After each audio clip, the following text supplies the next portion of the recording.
ಇದ್ದರೆ ಅದನ್ನು ನೀನು ಅವರಿಗೆ ನಿನ್ನೊಡನೆ ಸ್ಪರ್ಧೆಯ ಭಾವನೆ ಇದೆ ಎಂದು ಅರ್ಥ ಮಾಡಿಕೊಳ್ಳಬಹುದು, ಅಥವಾ ಅವರು ನಿನ್ನಿಂದ ಪಡೆದಿರುವ ಪ್ರೇರಣೆ ಎಂದು ನೋಡಬಹುದು.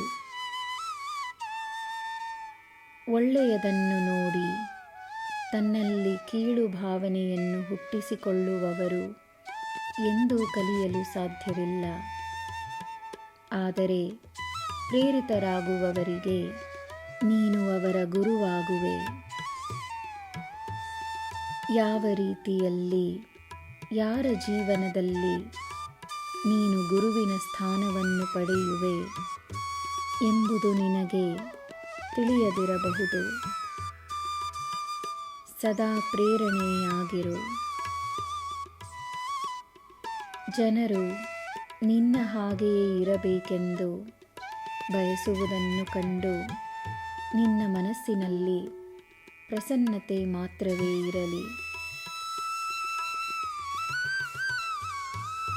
ಸತ್ಯ ಮತ್ತು ಅಸತ್ಯಕ್ಕೆ ಬಹಳ ಸ್ಪಷ್ಟವಾದ ವ್ಯತ್ಯಾಸವಿದೆ. ಸುಳ್ಳನ್ನು ನಿಜವೆಂದು ಹೇಳುವವರಿಗೆ ಒಂದು ತಾತ್ಕಾಲಿಕವಾದ ಗೆಲುವಿನ ಸಂತೋಷವಿರುತ್ತದೆ ಅಷ್ಟೇ. ಆ ಸಂತೋಷ ಕೇವಲ ಒಂದು ಭ್ರಮೆ. ಆ ಭ್ರಮೆಯಲ್ಲಿ ಅವರು ಅದೆಷ್ಟು ಕಾಲ ಇರಬೇಕೆಂದು ಬಯಸುತ್ತಾರೋ ಇರುತ್ತಾರೆ. ಇರಲಿ, ಅವರ ಸುಳ್ಳು ನಿನ್ನ ಸತ್ಯವಲ್ಲ. ಈ ನಿನ್ನ ಸಾಯಿಗೆ ಏನು ತಿಳಿದಿದೆಯೋ ಅದೇ ಮುಖ್ಯವೆಂದು ನಂಬಿ ನೆಮ್ಮದಿಯಾಗಿರು. ನನ್ನ ಮಗುವೆ, ನನ್ನ ಹೆಸರಿನಲ್ಲಿ ಭಕ್ತಿ ಮಾಡುವವರಿದ್ದಾರೆ. ನನ್ನ ಹೆಸರಿನಲ್ಲಿ ವ್ರತ ಮಾಡುವವರಿದ್ದಾರೆ.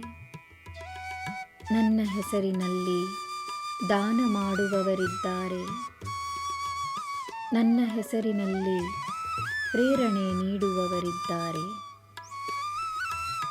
ಆದರೆ ನನ್ನ ಹೆಸರಿನಲ್ಲಿ ತಮ್ಮ ಅಧಿಕಾರವನ್ನು ತೋರಿಸಿ ತಮ್ಮ ಅಹಂಕಾರವನ್ನು ಬೆಳೆಸಿಕೊಳ್ಳುವವರೂ ಇರುತ್ತಾರೆ.